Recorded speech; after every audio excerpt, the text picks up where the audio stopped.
Hey y'all, what's up?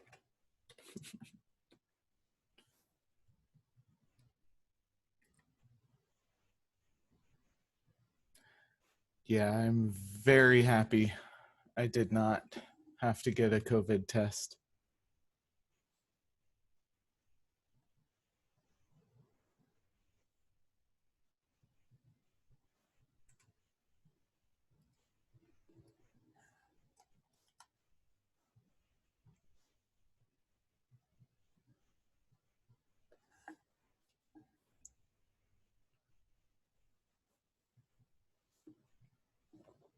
Ugh. I heard some people got like literal runny noses and felt, or like bloody noses and felt like dumb for the rest of the day afterwards. Kind of ridiculous.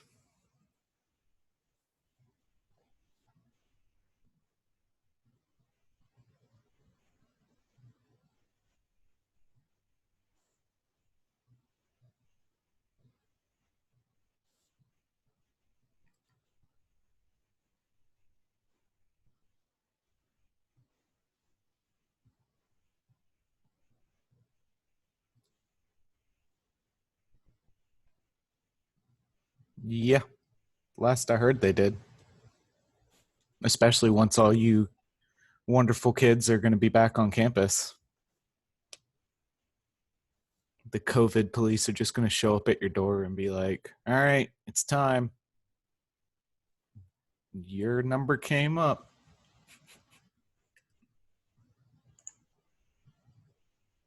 Yeah. I'm not entirely sure they'll even say please. Yeah.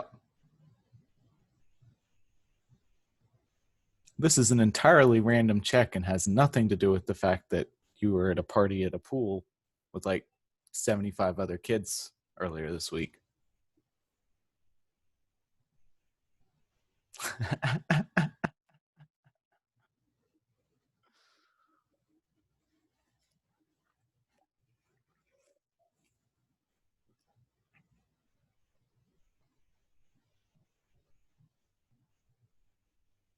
Yeah, if you want to go on campus, you have to get tested at least once and provide clean papers. Papers, please. But after that, they're going to do random testing throughout the year until they just give up and send people home, which I'm kind of assuming that's going to happen. Oh, yeah, she's actually just chilling out today. She just got done with her afternoon. Oh my God, meow, meow, meow for like 20 minutes. Yeah, I'm not going on campus. The computer science department was like, so are you okay with doing hybrid or what do you want to do? Like, what's your teaching style? And I'm like, I'm online all day, every day. I'm just going to keep doing that.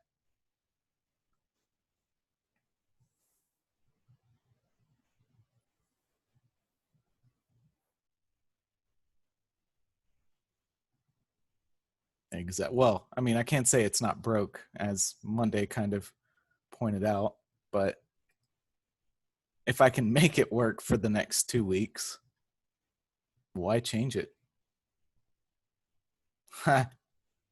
Well, seeing as how, like, from their point of view, I'm just doing them a favor by running this course, and probably for less money than they would be paying other people. They don't really care. I mean, even the final's supposed to be fully online, so I guess the midterm will be too.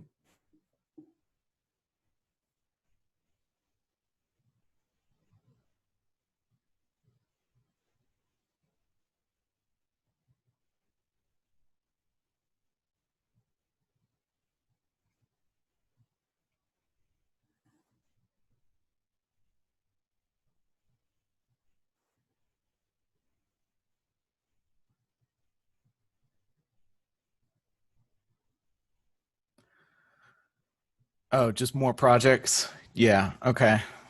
Well, I had possibly thought about doing that for the midterm, but I don't know. You guys have enough projects. I don't really want to throw more at you. I mean, during the midterm, all of y'all are probably going to have projects already assigned across the time that you would be studying for the midterm anyway. So, demonstration of knowledge, more projects. You know, I got to at least make sure that, like, even if you totally cheated and copied all your projects from other people and renamed it, I still want to make sure that you at least kind of study for a midterm and exam. I've seen a definite correlation between people's code who looks eerily similar, but not really enough for me to do anything about it. But then they just do horrible on the midterm and the final. So it's like an extra gut check. I'm just going to make the midterm and the final like essay questions. Here's what I want you to do. Explain in as much detail as possible how you're going to do all of it. Good luck Googling that shit. Oh, I don't feel uneasy. I don't care. Y'all are the ones paying the university money to learn stuff, ostensibly. So if y'all, decide you don't want to learn things, maybe you shouldn't actually, paying to get a piece of paper. Well, once you get that piece of paper and you use that piece of paper to get a job, you might want to actually be fairly confident you can keep that job, because trying to learn things on the job is hard enough without trying to learn all the things that you should have already learned. Well, thank you, Harrison. Not sure everybody feels that way, but no, I do not mind if you steal CSS, by the way. I'm not teaching that stuff. Plagiarize the hell out of it. At least put a little comment at the top saying where you got it from.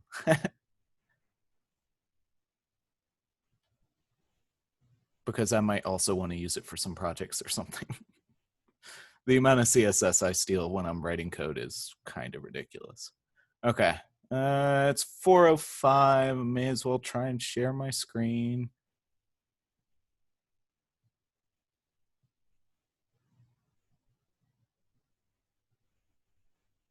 Yeah.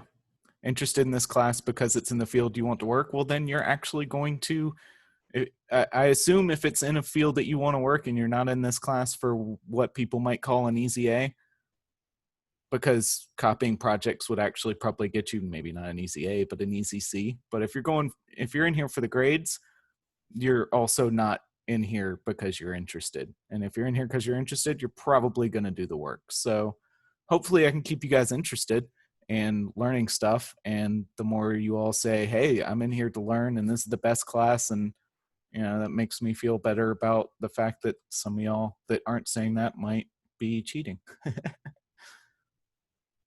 Let's see, where's my OBS? There we go.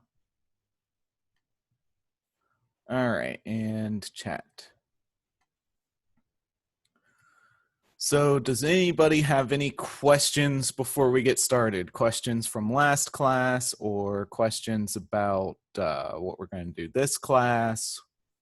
Possibly questions about the last project or the next project, although I haven't really talked anything about how we're going to write the next project yet. Topics for the quiz, this URL stuff. It's all about URLs.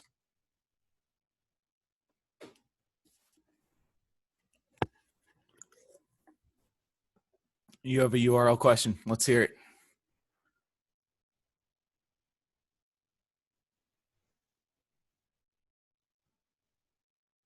Also, while he's typing his question, does anybody else get annoyed when somebody's like, hey, can I ask you a question? And you're like, yep, that was your one. You just used it. Or, hey, I have to say something. And it's like, why not just say it then?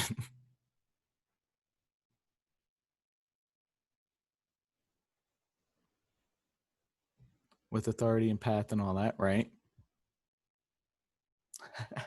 Well, he didn't say, can I ask a question?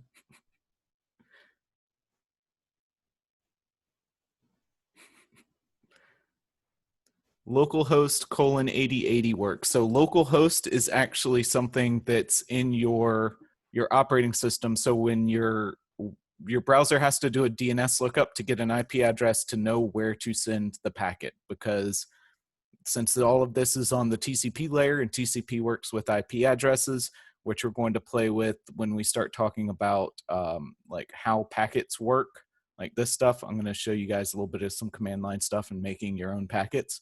But when you play with how packets work, or when TCP has to send stuff by IP address, your browser has to convert a DNS name, a DNS entry into an IP address.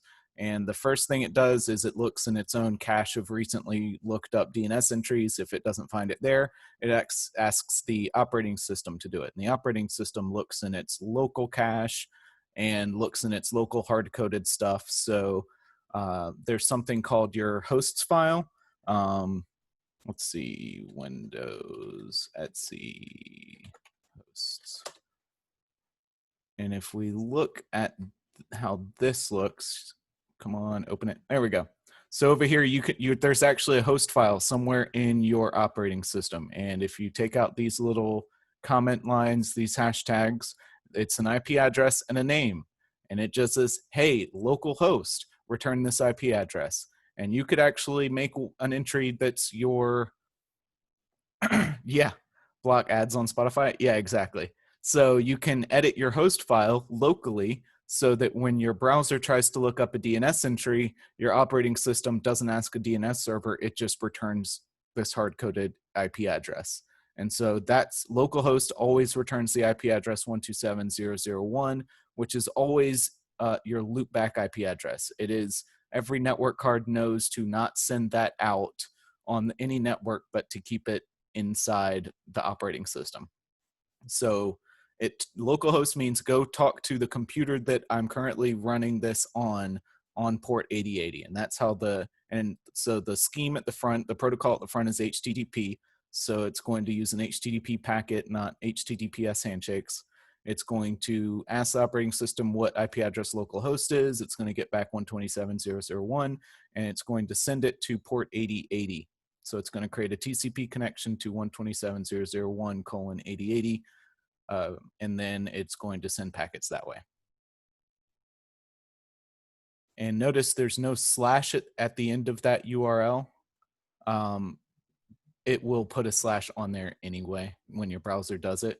And so it will just ask for like the root of your directory, which if you had a web server running there, it might interpret that as, oh, you're asking for slash, but I know to serve up index.html when you ask for slash. So that's how the path part on that works. Any other questions?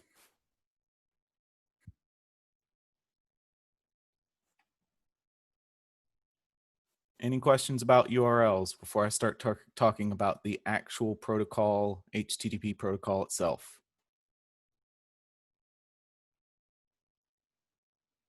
Okay, moving on. Okay, hey, Wikipedia. All right, Hypertext transfer protocol. This here's your protocol.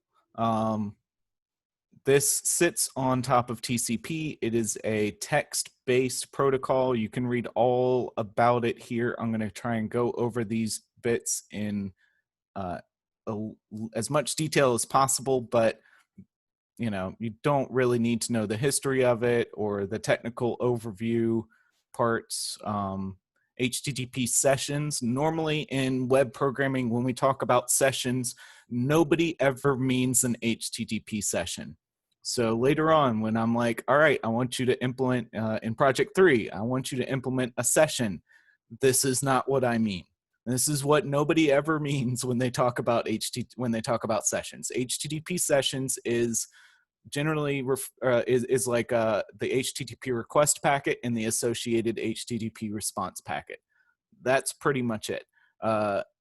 Sessions in the real, when people actually say sessions, it's more you have a cookie that has an ID in it, and when you connect to a server, that ID points to a piece in the server's memory that holds data about your user.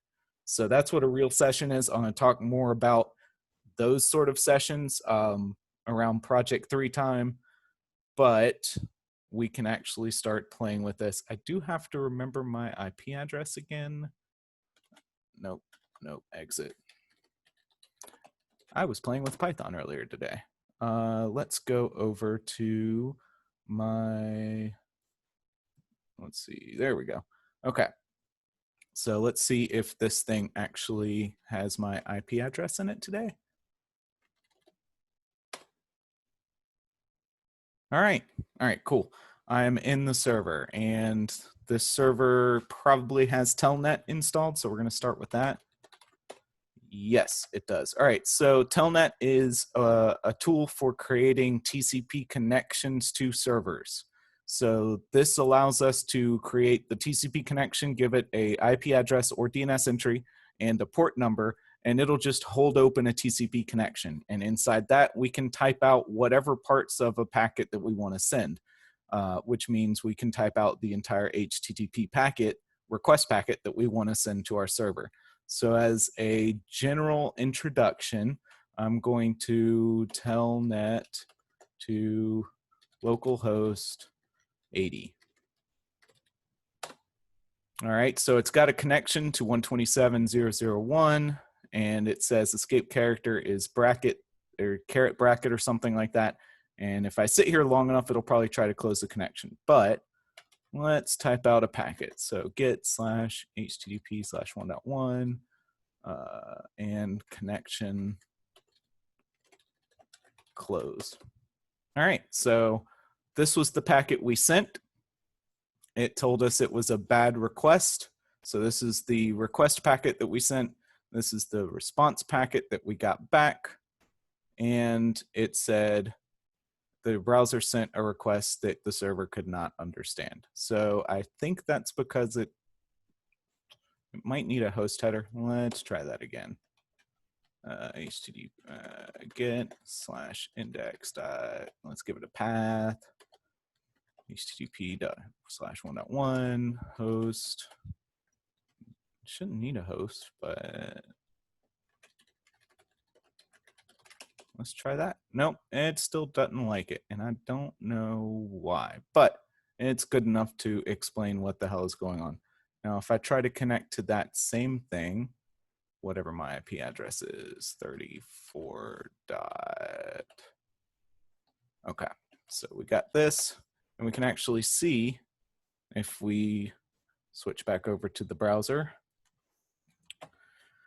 I can see exactly the headers that were sent to this by going to the network tab and see what it thinks I'm missing. So if I click over here on raw, it says okay, that's the response headers, request headers, get/http/1.1, host this, connection keep alive, upgrade cache control. So these are all the different headers. So the very first line is, let's go back to this thing here. The first line is the request line. The request line is made up of 3 parts. It is the HTTP method, of which there are a few: get, head, post, put, delete, trace, options, connect, and patch. The 2 most popular are get and post. Put and delete are also used if you're doing REST stuff, and head is sometimes used. The rest of these, I almost never see them used. I'll see, like, if the browser's trying to do cross-origin resource sharing checks, it may do a head or an options check. But if you're dealing with a REST API, browsers, for example, they're pretty much always either going to be doing a get or a post. Cores is the worst thing ever. Yes, it is. I mean, both the beer and the actual technology, but it saves you a lot of stuff. It saves you as like a user from getting like cross-origin scripting and stuff like that. Well, hopefully I'll talk a little bit about that later. I'm trying not to get too distracted today. So we're telling the server that we're doing a get style HTTP request, and we're sending the path of the file that we're trying to get, and we're saying, hey, by the way, we're using the HTTP 1.1 protocol. HTTP 1.1 is pretty much all you will ever use, so don't worry about that. And then you have a new line. Just hit enter like you saw in the console. You type out this whole thing, you hit enter, and then everything after that until it encounters an empty line are request headers. So if we go back over here, this here is the request line, and each of these are headers. So headers are key value pairs, host this thing. So remember when I said, so let's take a step back. When we go over here, we say, hey, here's the path, right? So I tell the server, here's the path I'm looking for. But the rest of the URL that got typed in with this IP address and the HTTP in front of it and all that stuff, none of that's in the actual HTTP request. All of the stuff before the path, generally speaking, is used to deliver the HTTP request to the right server and port number and stuff like that. But once it gets to the server already knows who it is, so there's no reason to send the extra bytes across the wire that say, hey, I know I'm already talking to you, but I'm talking to you and I'm asking for this file, right? It's like when somebody sends you a direct message on Slack and they're like, hey, Craig, and I'm like, yeah, I'm the only one in this channel. Like, you direct message me. You don't have to say, hey, Craig. Like, you can just say, hey, there's no reason to put the IP address in here. Okay, see, that's okay. Wait, no, that was private. All right. So we just sent, hey, Craig, privately. Okay. I was like, see, that's fair. You did it public. No, you didn't. All right. Host header. So to get around the protocol itself, the first line not having that full server address in there, sometimes you can have what we call virtual hosts. So in your current Apache environment, it's saying, I don't care what server you're looking for, I'm going to serve up these documents. But you can host multiple web servers on a single Apache instance. So let's say, for example, you had, let's go over here. That is the wrong window. There we go. So if you had a DNS entry for coolserver.com and API.coolserver.com and docs.coolserver.com. Okay, and each of these all could point to the same IP address, 1.2.3.4, because DNS entries kind of really don't care what they point to. Or even if we want to be even fancier, we could say this is a CNAME to coolserver.com. And the CNAME just tells the DNS server to, hey, I'm not going to specify the same IP address over and over again. Go look up the coolserver.com record, and whatever IP address it returns, return the same thing here. Okay, so all three of these have the exact same IP address. So if I go to 1.2.3.4:80, and I say I want to get /http/1.1, Apache is completely unsure which document root. Let's say, all three of these serve up different things. So which one are you looking for? So even though the protocol itself was made with like, hey, you already got here, there's no reason for you to tell me what your server name is that took you here.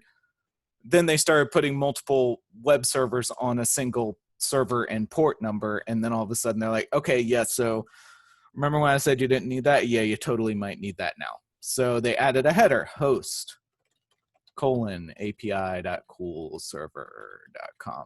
So if you haven't noticed, the internet as it works today is just built on years and years of people going, I don't know, fuck it, the technology kind of works this way, so let's just shoehorn something in there.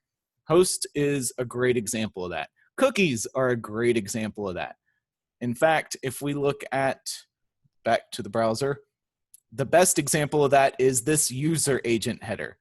This user agent header says, hey, the browser or the piece of software that is generating this request, the browser that's generating this request is Mozilla 5.0, Windows NT 10.0, Win64, x64, Gecko, Firefox, and a lot of times it'll even say like Netscape or something like that. So it's the MS Windows of the internet? Yeah, except like when they make Windows 10, they can kind of forget and break a bunch of stuff that was in Windows XP.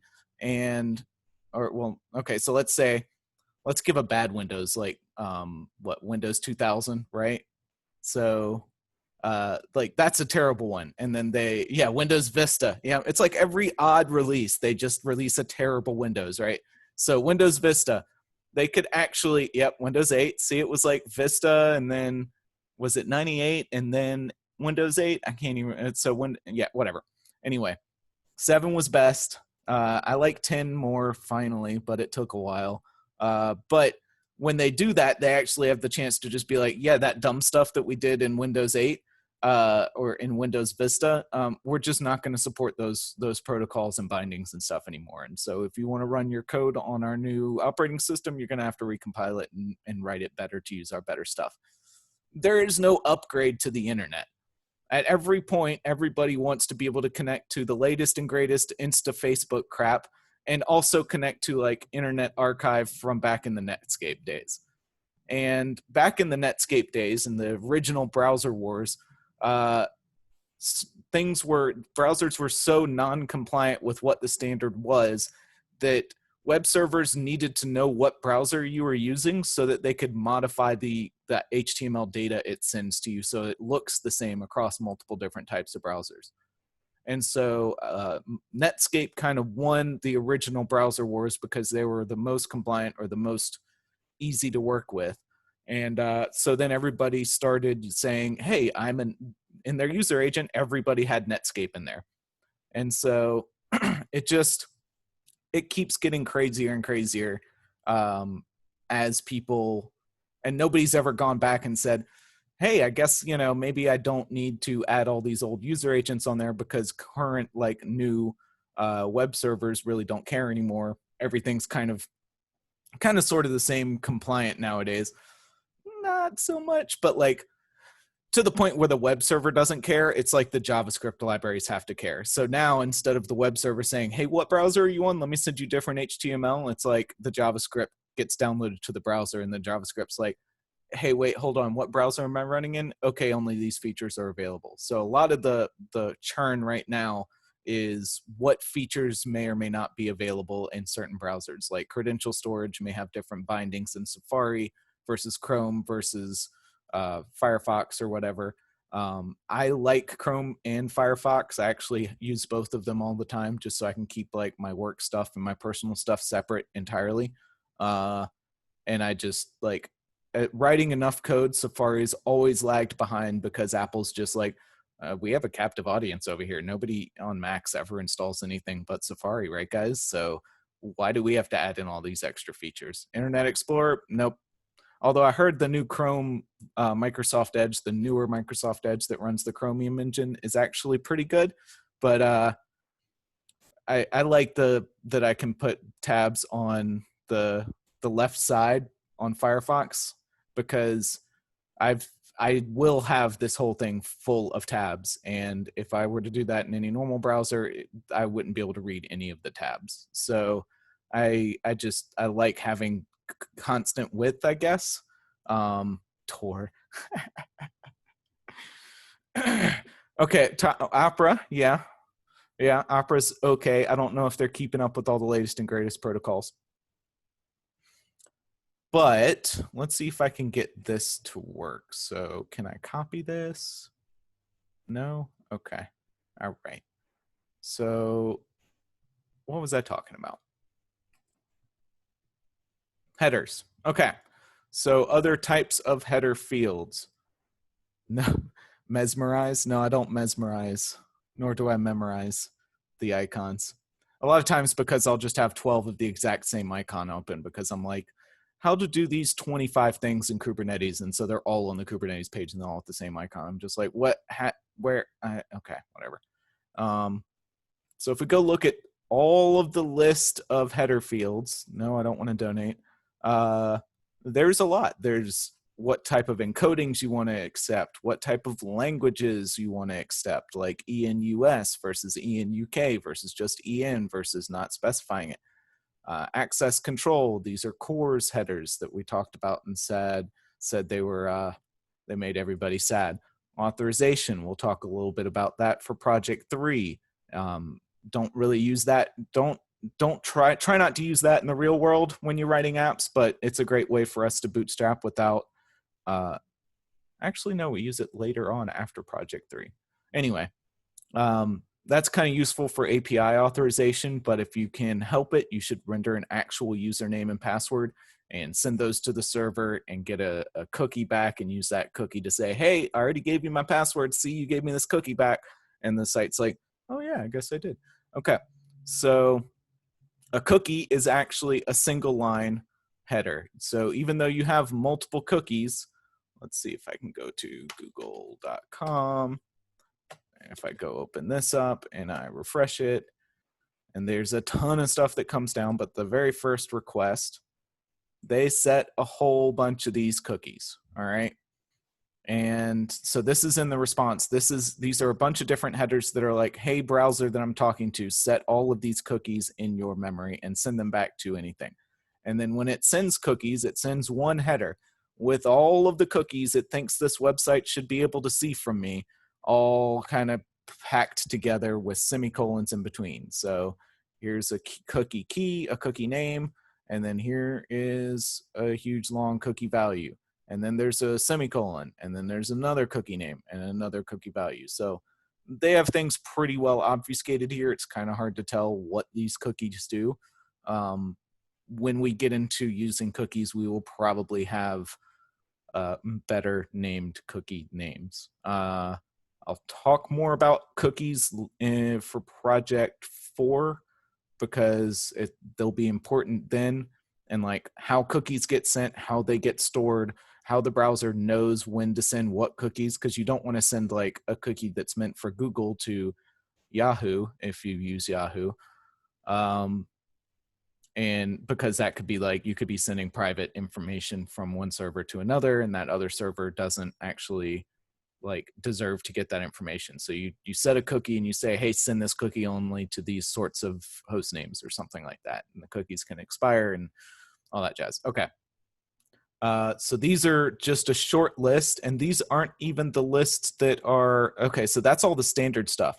And then you have non-standard stuff. A lot of non-standard stuff starts with X.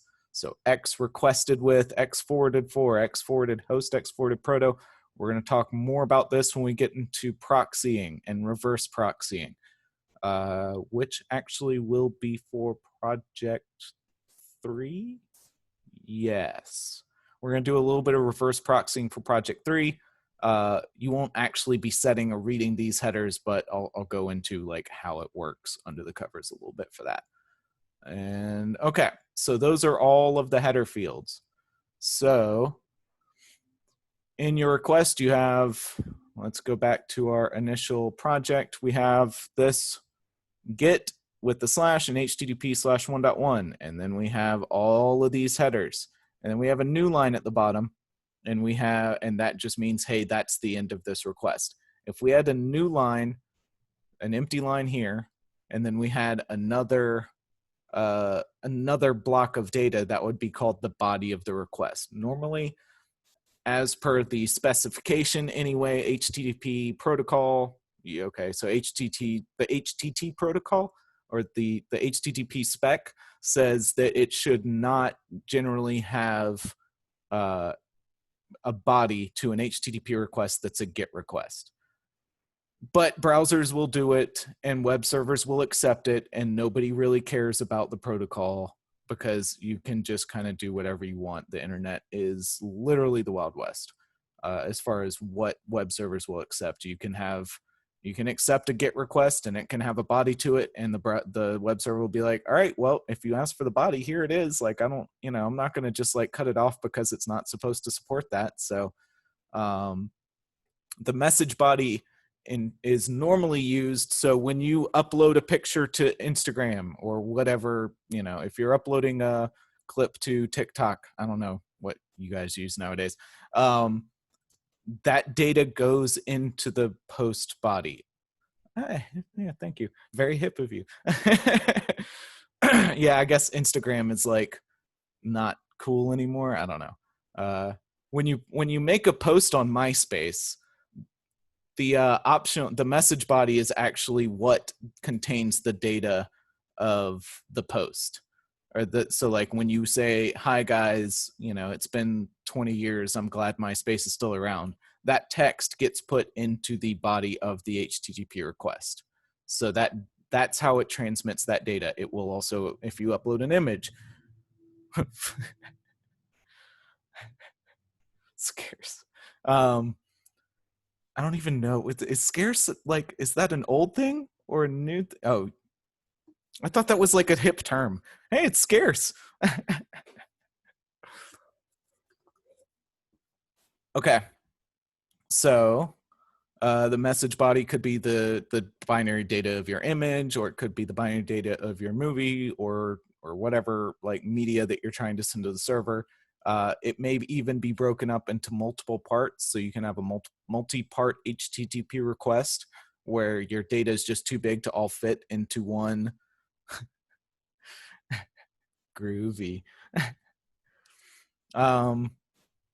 Your data is too big to fit into one HTTP request, so it splits it up into multiple ones. That all makes sense. Okay.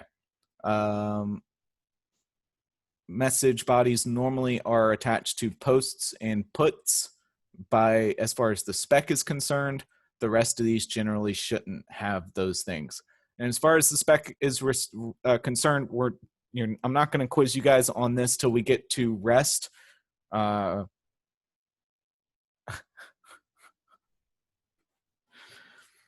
I don't even get these references, y'all. Okay. Git should never change anything on the server. Hopefully somebody later can explain these references. Perhaps you can make all of the variables in your tic-tac-toe game be an explanation of what the hell I'm missing here. So Git, if you do a Git request, it should not ever change anything on the server. So like you do a Git request 50 times to index.html, it should never change index.html. You do a post request, that might actually change what index.html returns. So if you're sending something to the server like, hey, I want to put a new image on the server, and then next time you go and ask for what images exist on the server, you're going to see that new image. That's what a post or a put request is for. They actually can change the contents of the server. Same with delete, although you don't send data with the delete. You just say, hey, delete this file. Now, web servers don't really natively understand or allow you to like post an image and just have it show up on the web server. If you form with Telnet a custom post request and send an image to a web server, or put an image to the web server, it's generally not going to be like, hey, I totally allowed some random person to put this thing on the web server. So, and same with delete. You won't be able to delete stuff, but that's what these are supposed to be for. And when we get into REST protocols, well, it's not really a protocol. When we get to RESTful APIs, it reuses these methods. So you will do a post request to add a book to an API about books. It's an old meme, sir, but it checks out. Okay. All right. I'm back on board now.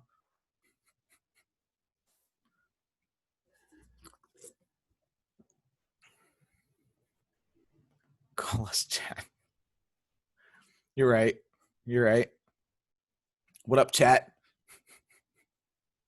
How do we donate? Just please hold your subs till the end. Buy me a beer after all this is over. I'm not allowed to take donations.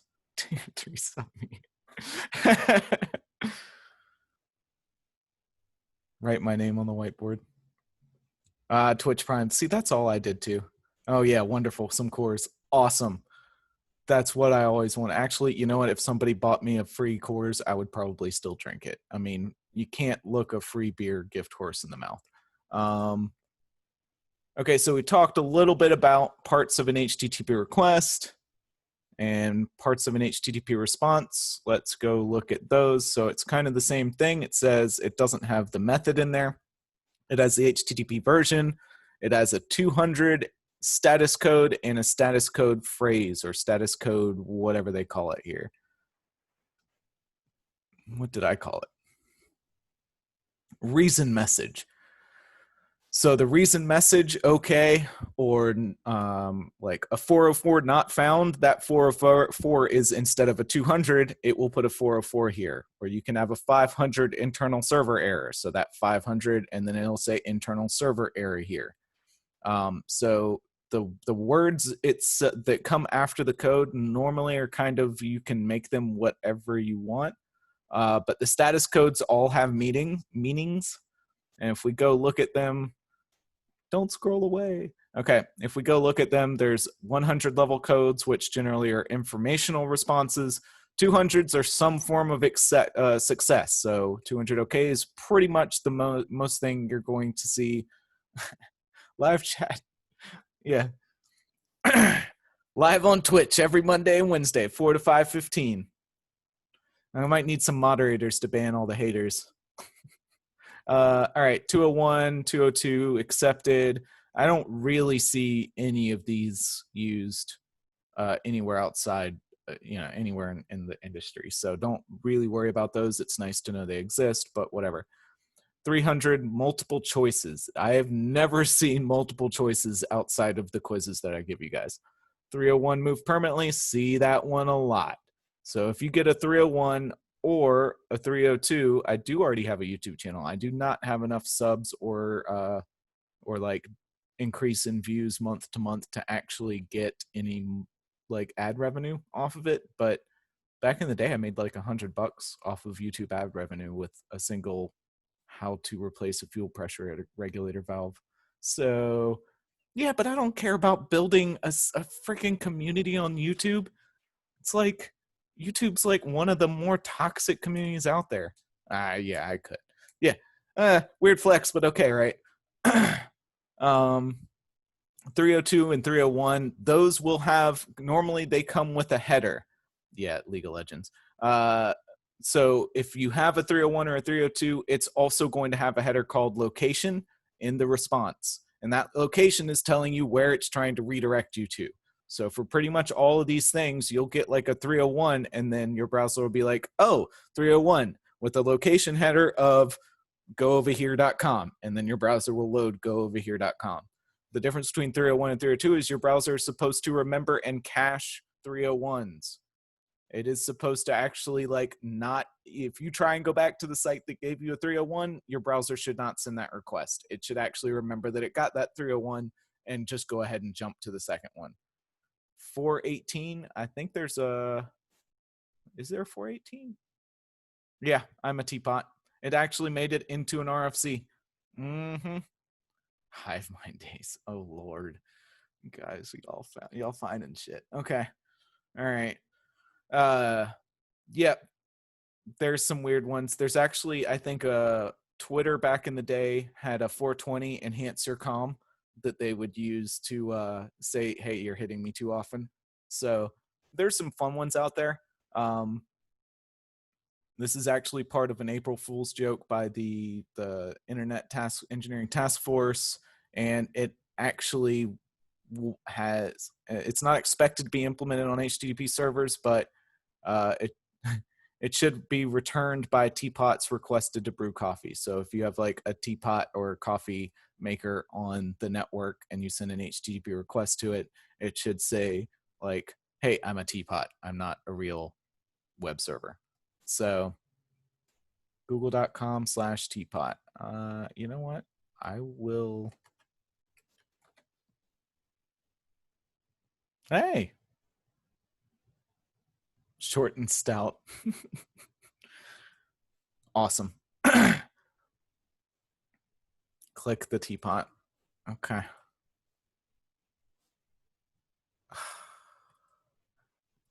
Can I like drink this thing now? Yeah, I can. Cool. All right. So I bet you though, let me go back to that. I bet you that's still actually loaded with a 200.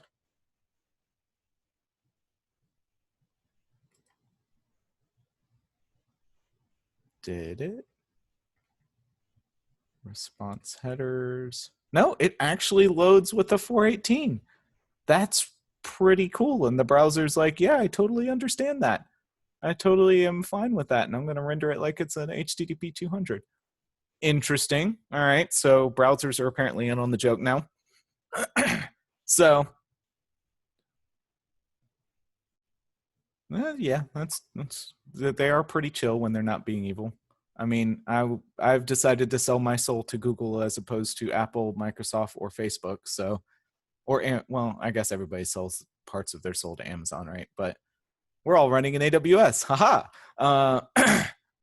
So 300 redirections, they come with the location header. 400 are client errors. That means you sent something bad to the server and the server's like, no, you done screwed up. 400 bad requests. That's what I got earlier in mine because I don't know, probably weird syntax. It probably didn't like the enters I was trying to use. It was like, no, you need both enters. By the way, while I'm on that topic, it's a CRLF. So you have a /CR. Where is that? So you have a carriage return and a line feed. So if you guys remember, like if you have a file that you wrote in Windows and then you just try and copy it to a Linux machine, maybe you've seen this where you open it up in a Linux machine and you see like /r/n at the end of every line. Anybody gotten that? Anybody seen tons of /r/n's all over the place when you just copied a clean file over? So that's the difference between, yep, /r/n is what has to be at the end of each line. So that's how it actually knows that the first line is done and it's time, or the first line's done and it's time to do the second line. A /n by itself does not work. Now /r is called a carriage return. That is a CR. And a /n is called a line feed. That is a LF. So together it is CRLF. And actually, let me Google telnet CRLF. Does not send CRLF when expected. I bet you that's my problem. That's Windows. Don't care because I was running it from my server. Oh my God. And that site was terrible. Beep, beep. HTTP, the easiest way to copy paste HTTP from another text editor. Oh, so I just say toggle CRLF. Let's try that real quick. Let's see if I can actually get this thing to send, nope, wrong window. This one. See if I can get this thing to actually send a request. So telnet, localhost 80, toggle CRLF. Oh, right.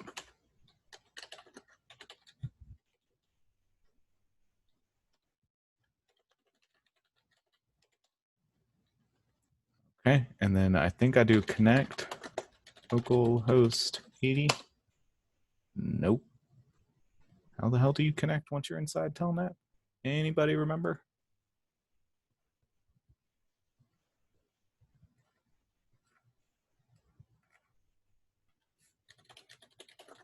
Maybe I just do that? Nope. Yeah, classic Stack Overflow.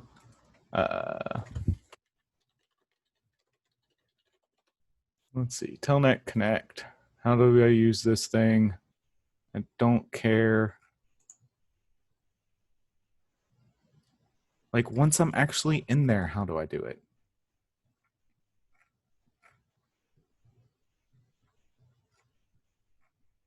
See, this is why I let you guys use Google on all of your stuff because I'm, pretty terrible at remembering how the hell to do this stuff myself. Alt F40. Yeah. Yep, that's totally right. Actually, that probably won't even work if I'm inside. Well, I don't know. Windows would probably still accept it before it sent it to it. Okay, well. No.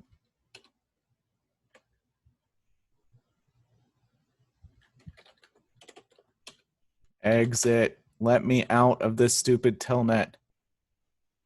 Quit. Ah. Oh my God. All right. So still not sure. Why the hell? Yeah, Q1. Yep, no, it's not Q1. Yeah, that's probably better.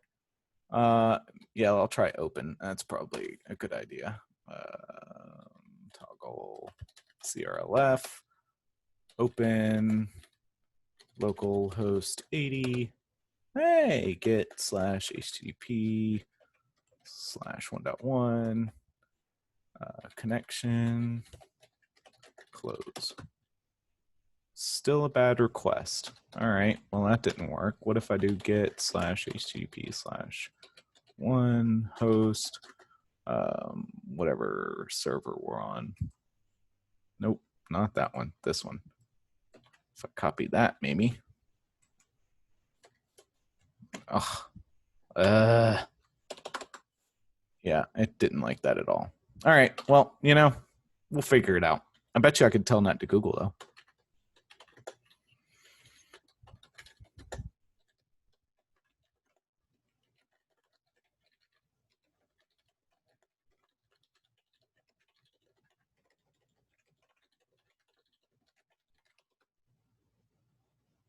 All right, I got a redirect to www.google.com.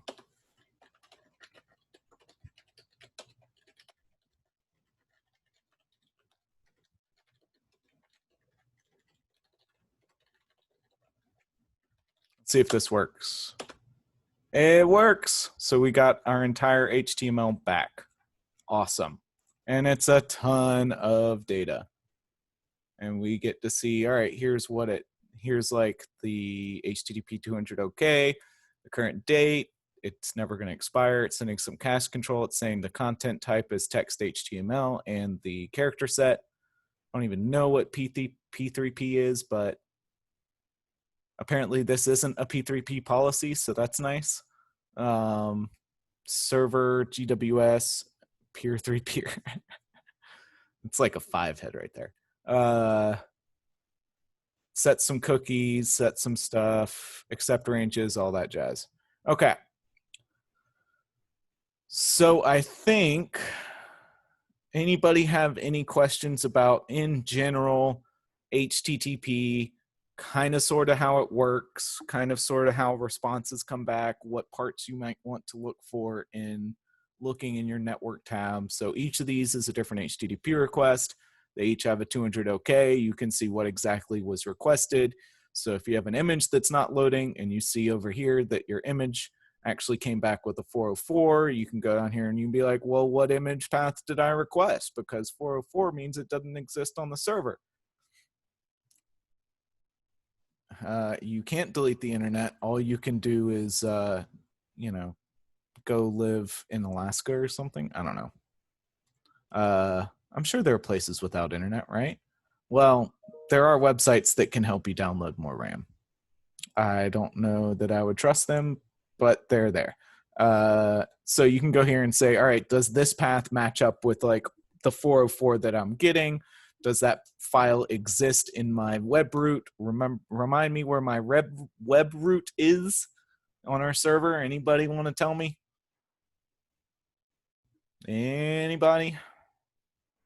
Try and get some useful student interaction, class interaction, instead of memes and stuff.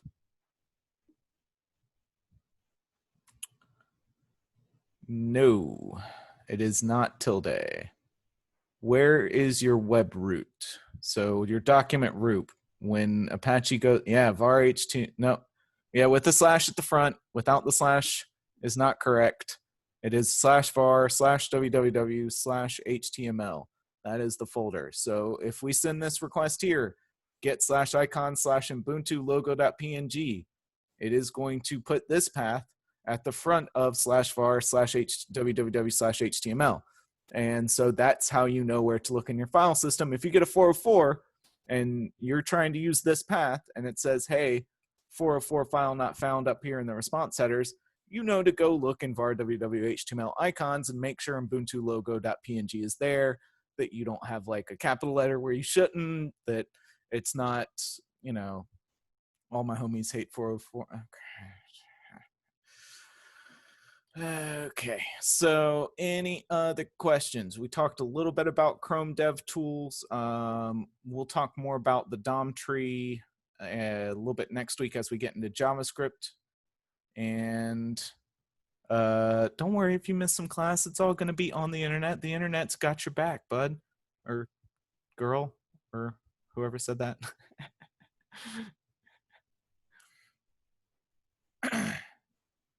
DOM tree sound kinky. Yeah, DOM tree. Yeah, it does. I guess sound kinky. Okay. So they're yeah. I'm not even going to talk about that. I'm just going to let that one go.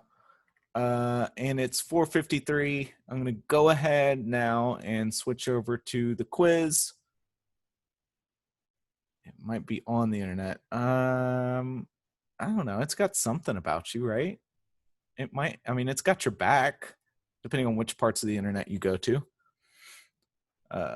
What quiz are we on? What is today's date? It is the 2nd. All right. So here is your password. It is Ruby.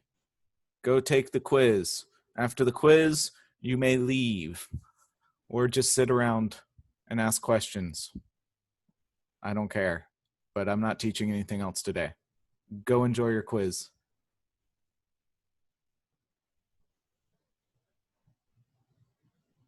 Don't miss us too much when we're gone. You know, y'all are always on Slack. I mean, you know, I'm not going to miss you too terribly. I forget when it. Yeah, it is due at 5:30. Although there's no late penalty. We're all technically slackers, right? Because we're on Slack. We're Slack users, so we're slackers. No.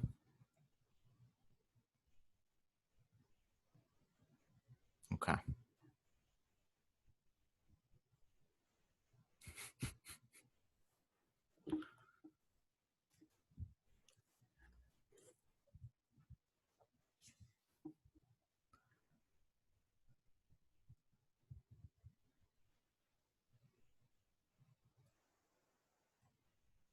And I'm just gonna chill in here and wait for either everybody to leave or I don't know